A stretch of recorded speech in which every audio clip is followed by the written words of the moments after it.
My father was a chiropractor, and I'm a second-generation chiropractor. And he actually, when he finished school at National Chiropractic College, he went back to Africa and practiced.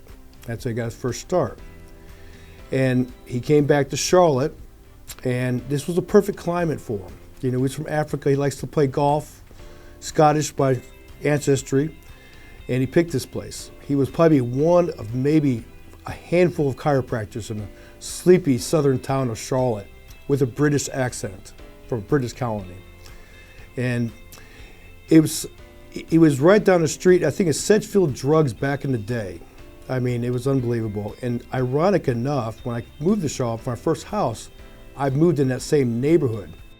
So one of my highlights when I first got to Charlotte and being a chiropractor, because I've been pining to be a chiropractor ever since I've been about 15 years old, I was walking around the neighborhood passing out cards. And it was a Greek neighborhood at the time. And she says, oh, honey, I know your father. I know your father. He was a chiropractor here by the Sedgefield Drugs. And I said, oh, that's when I really felt the pride of being a chiropractic kid, I guess, if you will. And so he came, he started off, he did fantastic. He was a referee for a rugby team.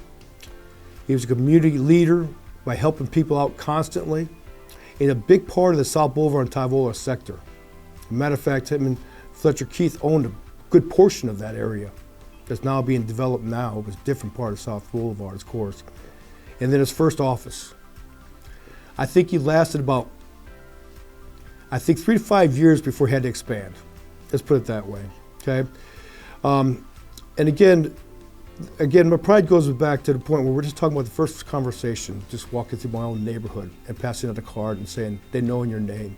It made me very proud, and it made me very eager to carry that name with good intentions and, you know, good character. So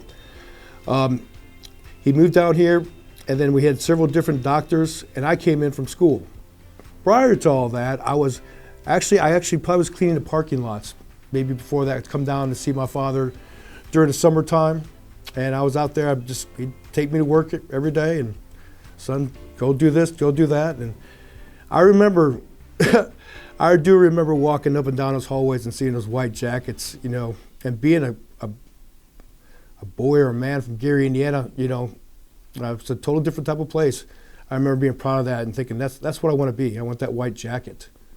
And come to be it, after some visits from several of our family members from Africa, I got this scoop on my grandfather, who was a self-taught pathologist,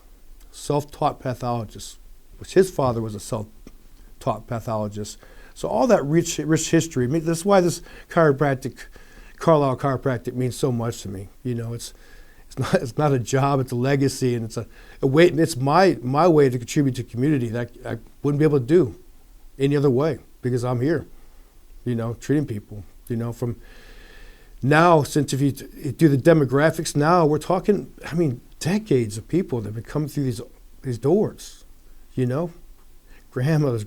So, you know, that's where I'm at with this Carlisle Chiropractic. I've lived this as my life, and I plan to continue that, and I plan on building on that as well. My father recently passed away, and the thing about that is, just, you know, he grew me for 27 years. 27 years, seriously. I mean, even to the day he was sick, he grew me all the way through. So you know, in this clinic, we take a lot of pride in that, and you'll see it on my staff as well. They want to be here. They want to be here. They want to help people.